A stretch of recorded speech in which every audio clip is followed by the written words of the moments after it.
Hello student, हम लोग औसत पढ़ रहे थे और औसत श्रृंखला में मैं आप लोगों के लिए 105 क्वेश्चन सॉल्व करा चुका हूं। उसी से आगे के क्वेश्चनों को हम पढ़ते हैं। Question number 106। अब आप इस 106 को क्वेश्चन को बड़े ध्यान से समझना, ठीक है। क्वेश्चन है कि n संख्याओं का औसत, n संख्याओं का औसत कैपिटल A है। n संख्याओं का औसत कैपिटल A है। प्रथम संख्या में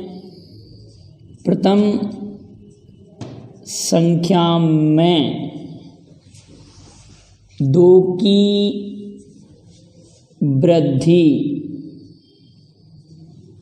प्रथम संख्या में 2 की वृद्धि, द्वितीय संख्या में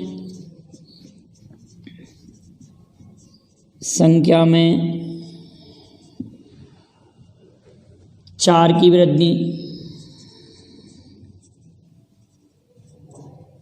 तृतीय संख्या में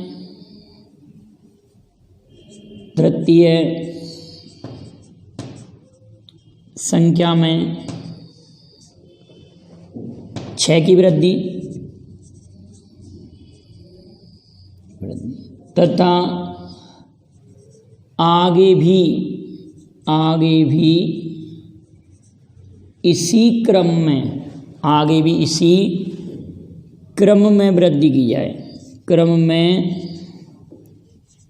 वृद्धि की जाए तो नया औसत क्या होगा, नया एवरेज क्या होगा। अब इस क्वेश्चन को आप बड़े ध्यान से समझेंगे।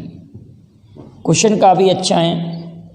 अगर मैं आपसे क्वेश्चन ऐसे कहता कि n संख्याओं का औसत कैपिटल A है, अगर इस क्वेश्चन को मैं ऐसे कहता n संख्याओं का औसत कैपिटल A है और प्रत्येक संख्या में 6 की वृद्धि की गई है, तो नया औसत कितना हो जाएगा, A+6 हो जाएगा। लेकिन हमारा प्रश्न कुछ अलग है। अगर मैंने ये कहा कि n संख्याओं का औसत है कैपिटल A,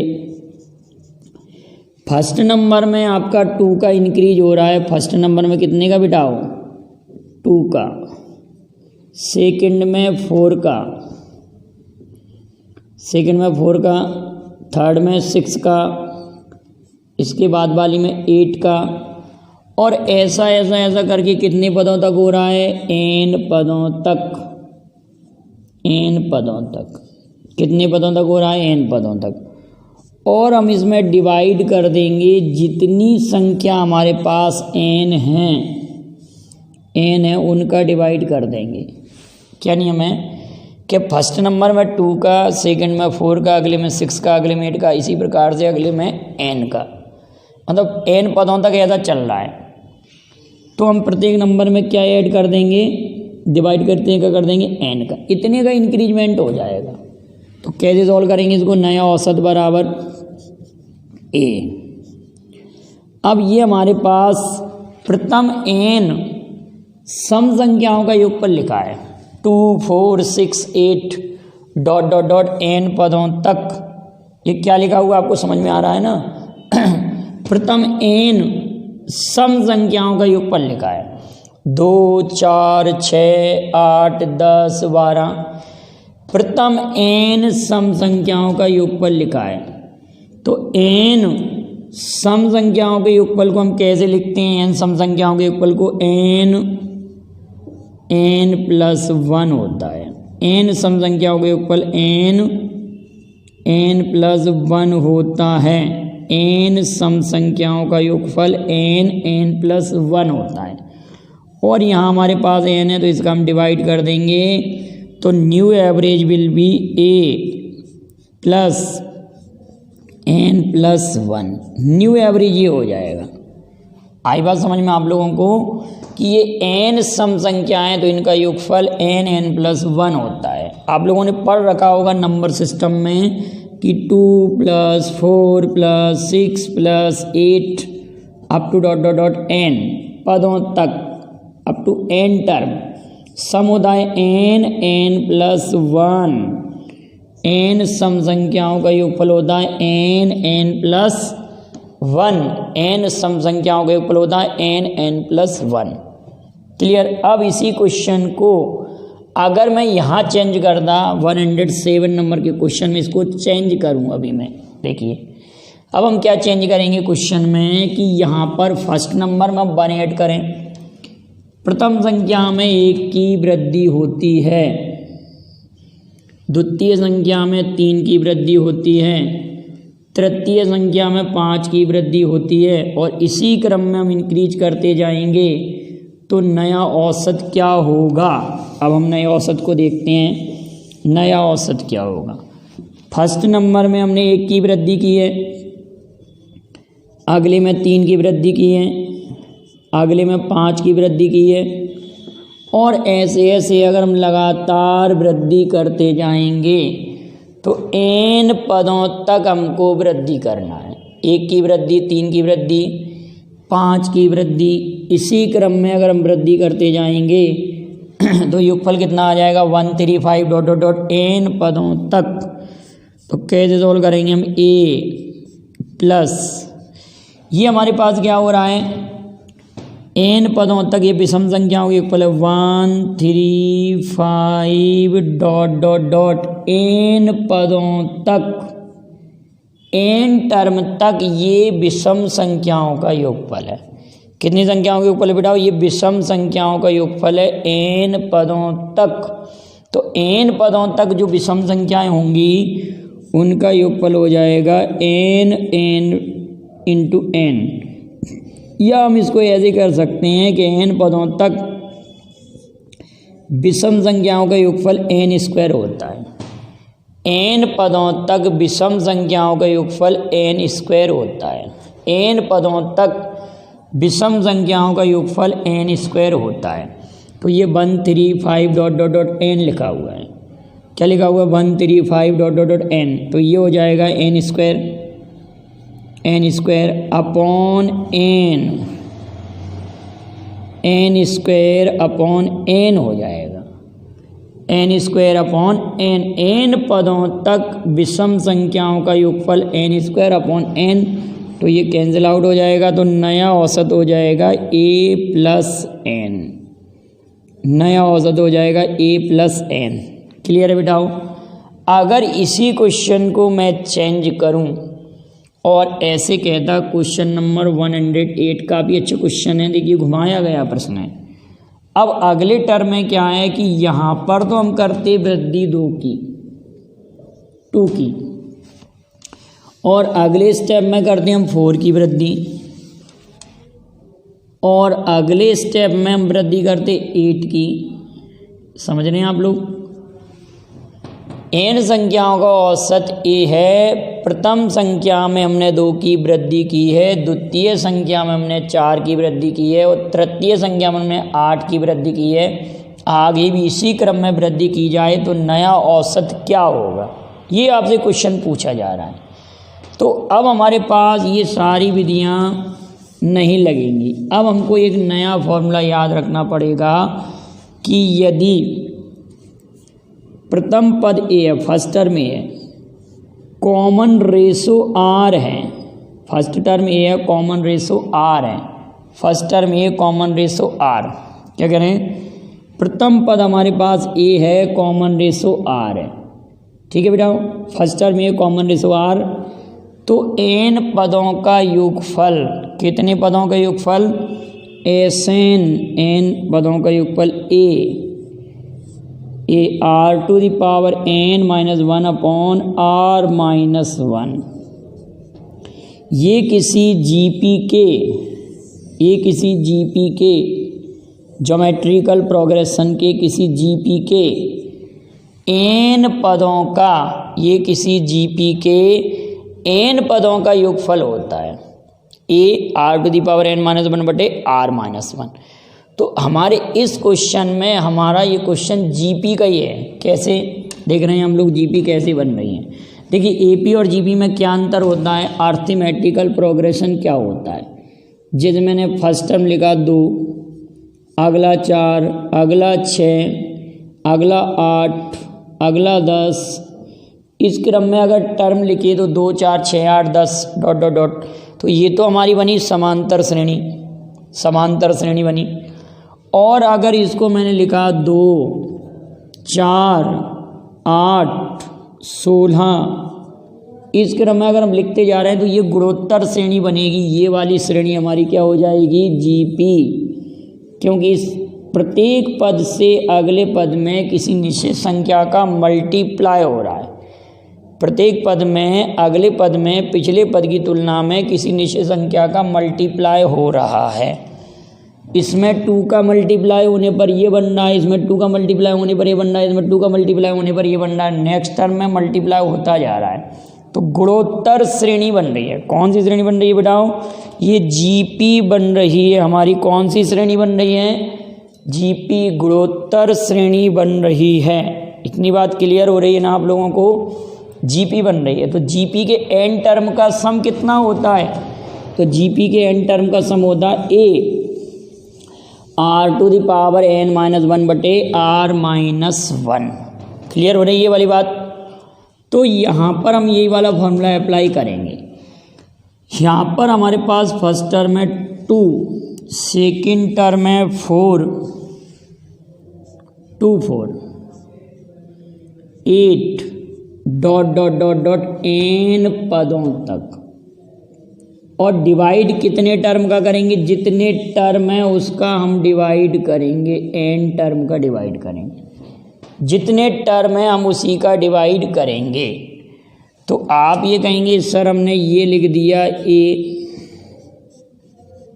अब आप कहेंगे सर यहाँ पर प्रथम पद a की वैल्यू 2 है हमारे पास, प्रथम पद हमारे पास 2 है। और आप कहेंगे सर सर्वानुपात प्रथम पद 2 और सर्वानुपात अगर 4 में 2 का पाड़ा पढ़ेंगे तो सर्वानुपात भी 2 आ रहा है। तो यहाँ पर a की वैल्यू भी 2 है, r की वैल्यू भी 2 है और टर्म की वैल्यू n है। तो 2 to the power n minus 1 upon 2 minus 1। तो 2 माइनस 1 की वैल्यू तो 1 ही आएगी और डिवाइड में n है। तो हमारे पास आंसर क्या आ जाएगा?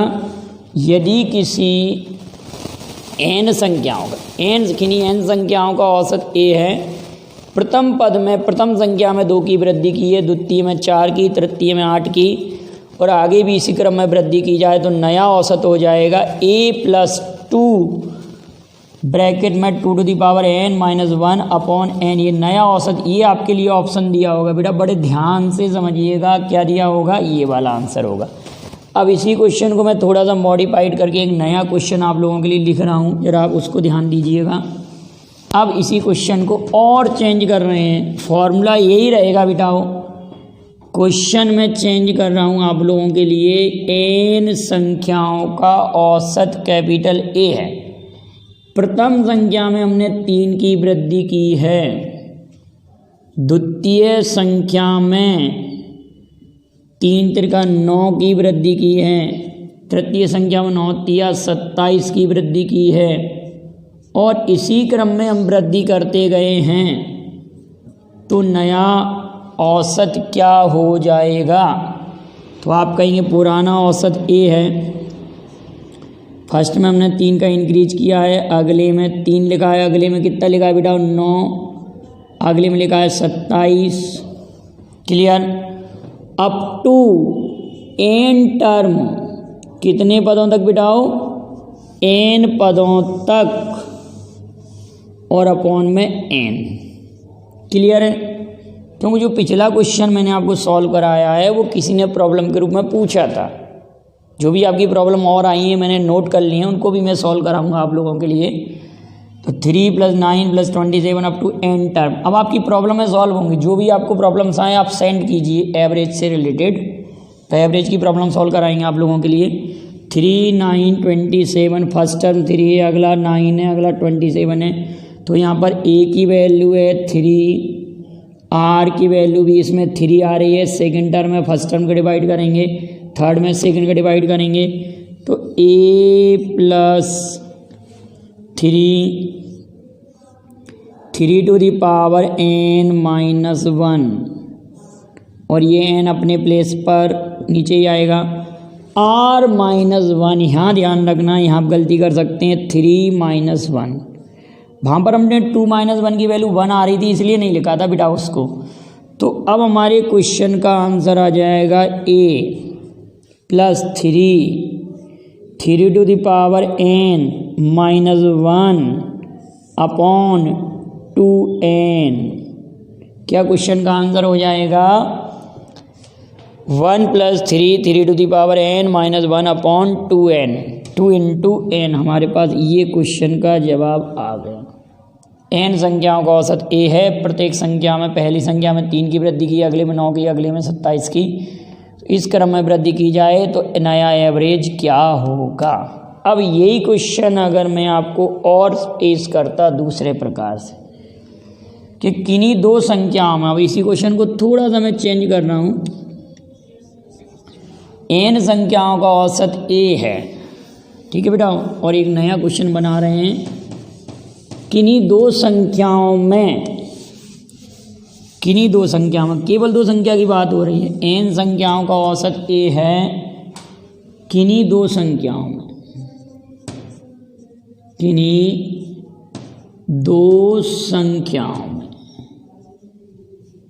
दो संख्याओं में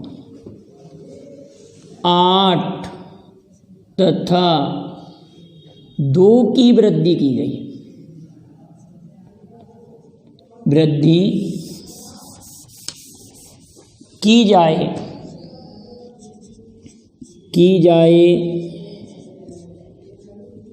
तो नया एवरेज क्या होगा।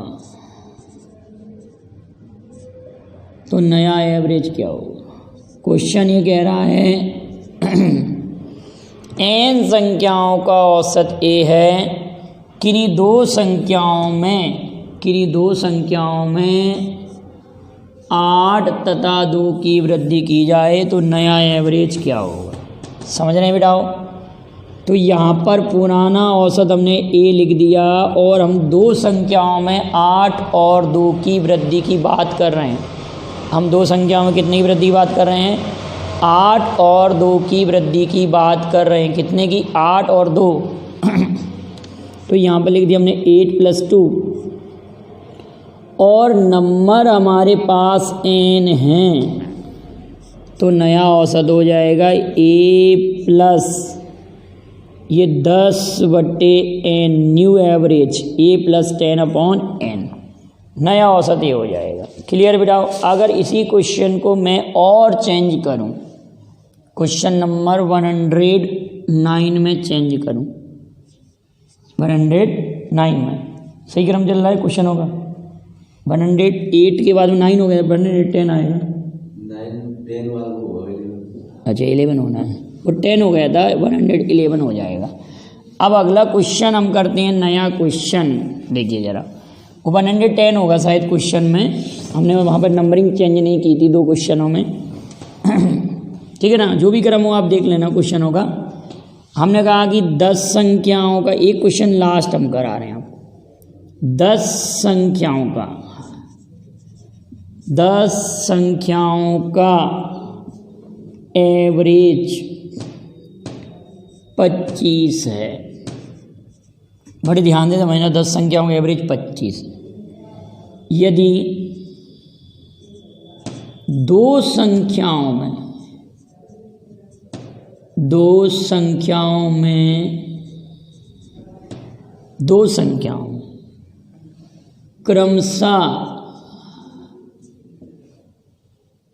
क्रमशः 16 तथा 4 की वृद्धि की गई है, वृद्धि की जाए तो नया औसत क्या होगा, ये आपसे क्वेश्चन पूछ रहे हैं। तो आप क्या करेंगे, पुराने औसत को लिखेंगे 10 नहीं, पुराना औसत है 25, 2 संख्याओं में 16 और 4 मतलब 20, और ये 10 संख्या तो यहाँ लिख देंगे 10, ये कैंसिल आउट करेंगे, न्यू एवरेज विल बी 27। तो आप यहाँ तक के क्वेश्चनों को अच्छे से नोट कर लेंगे, और आपको वीडियो पसंद आए तो लाइक शेयर करेंगे, और जो चैनल से पहली बार जुड़ रहे हैं वो चैनल को सब्सक्राइब करेंगे, और जो भी मित्रगण हैं उनसे भी ग्रुप में शेयर करने के लिए बोलेंगे आप लोग। और आप लोगों को एमपी पुलिस से रिलेटेड किसी भी क्वेश्चन में या एवरेज से रिलेटेड किसी क्वेश्चन में कोई प्रॉब्लम आए तो मेरे व्हाट्सएप नंबर पर शेयर करिए। Thank you very much. जय हिंद, जय भारत।